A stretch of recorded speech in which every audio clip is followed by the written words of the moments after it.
Hi, this is Rambo coming to you from sunny South Florida.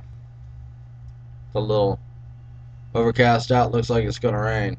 But then again, shouldn't be a problem unless you're trying to ride your scooter today. And it'll really suck. I got a video uh, response from a individual wanting to know where God came from. Well, best way to answer your question, as well as everybody else out there, is God is eternal. He has no beginning, no end. The best answer I can give you is that and this. When you get to heaven, ask Him. Either that, or in the Bible it says, call upon me and I will show you great wonders. I'll answer you and show you great wonders. Well, call upon God and listen. Sometimes it's going to be hard because we don't always have a good discerning spirit to be able to sift through whether or not it's us thinking it or God telling us. So, for a discerning spirit, and listen. Now,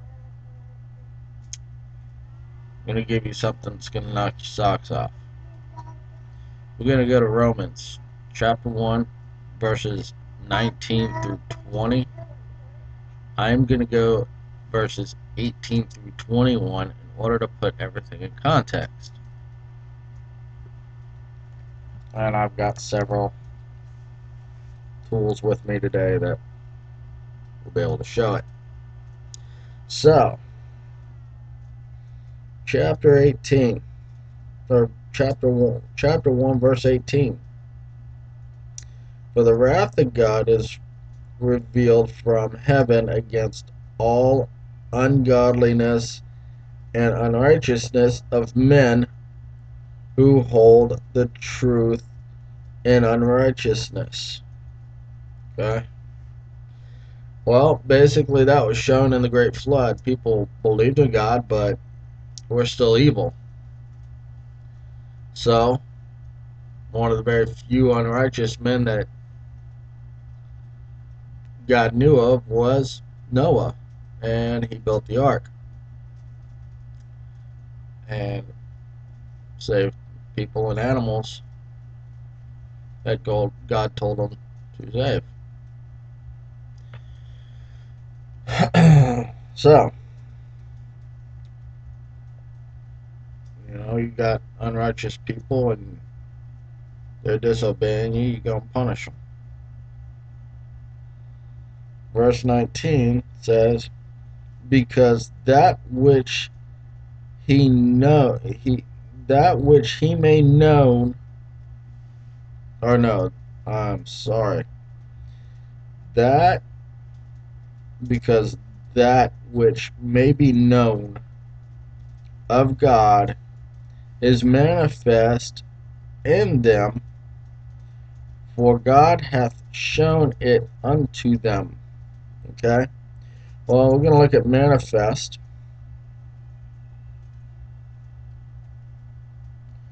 Okay?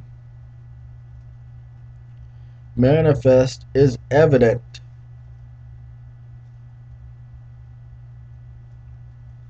And then in the words in them is among them. So I'm going to put it to you this way. I'm using the King James Version of the Bible. Okay? So we're going to read that verse again. Because that which may be known of God is what? Evident. Okay? Among them, for God hath shown it unto them. God has put his existence in our spirit.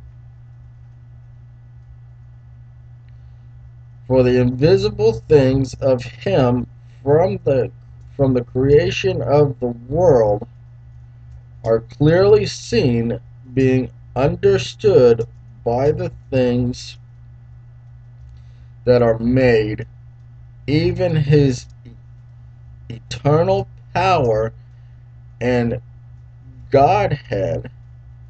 Okay, well, let's look again. Godhead, divine nature. Okay, so we're going to put, we're going to go back, start all over again in that sentence, and go back over here again. For the invisible things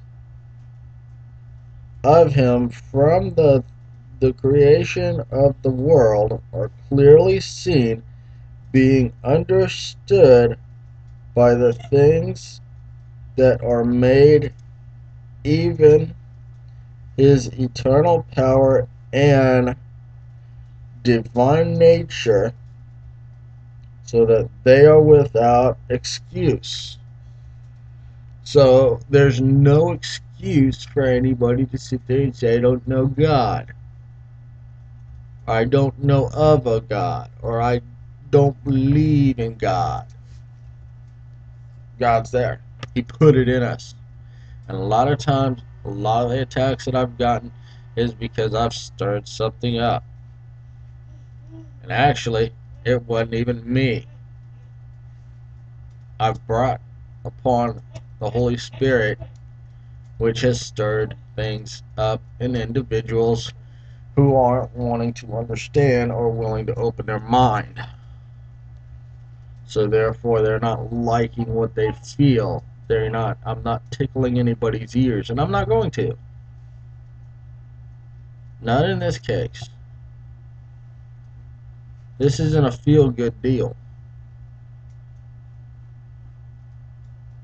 You know, it's a do or die situation, and it is a real deal. It's not a game. Okay? Verse 21 says, because that when they knew God, they glorified him not as God, neither were thankful, but became vain in their imaginations, and their foolish heart was darkened. Well, a lot of unbelievers, that verse is for you. Okay?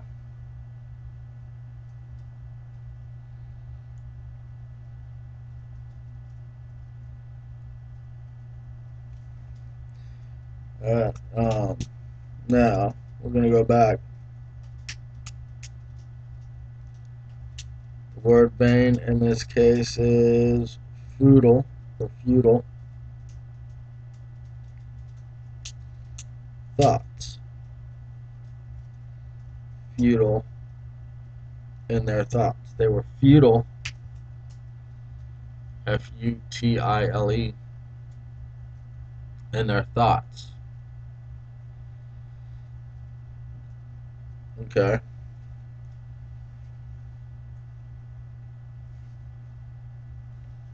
Now, everybody's professing to be wise and know more than me or whatever.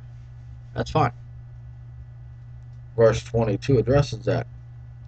Professing themselves to be wise, they became fools. Oops. I think I hit a sore spot. I'm doing this in love. Okay?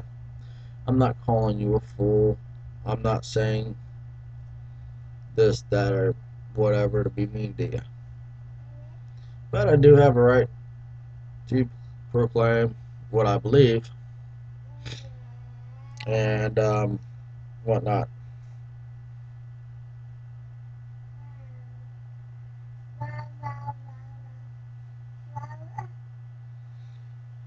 Uh,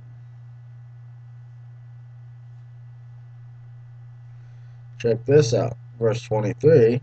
And changed the glory of the uncorruptible God into an image made like to corruptible man. Okay, now we're going to look and cross-reference. What are they talking about? They're talking about perishable.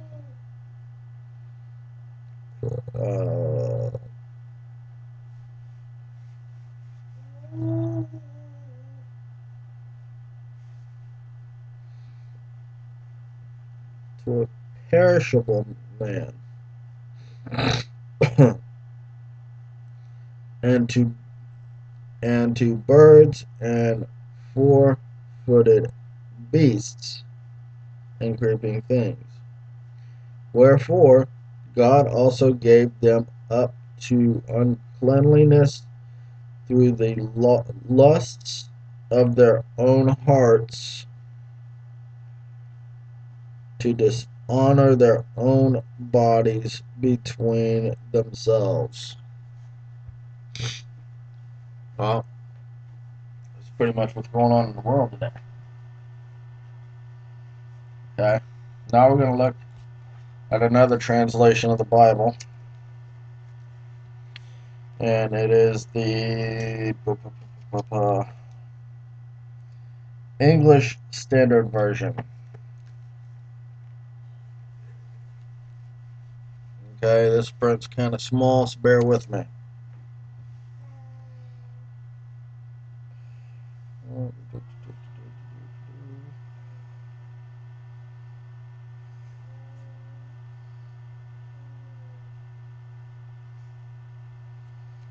Okay.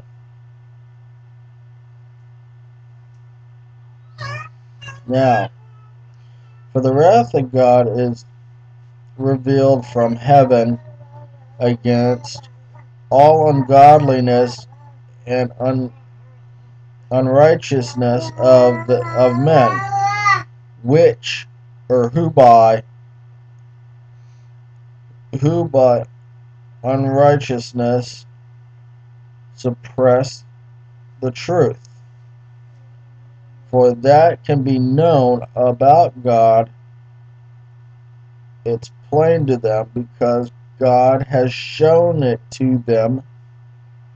For his invisible attributes, namely his eternal power and divine nature, have been clearly perceived ever since the creation of the world and the things that have been made, so they are without excuse. For although they knew God, they did not honor him as God or give thanks to him, but they became futile in their own thinking, and their foolish hearts were darkened. Claiming to be wise, they became fools, and exchanged the glory of the immortal God for images resembling mortal man and birds and animals and creeping things. Okay? So, that addresses all the mythological gods as well. Zeus, Sotar, whatever else might be out there. That explains it. It's in the Bible. I gave it to you. We're going to go to another tool. We're going to go to, this is called the MacArthur New Testament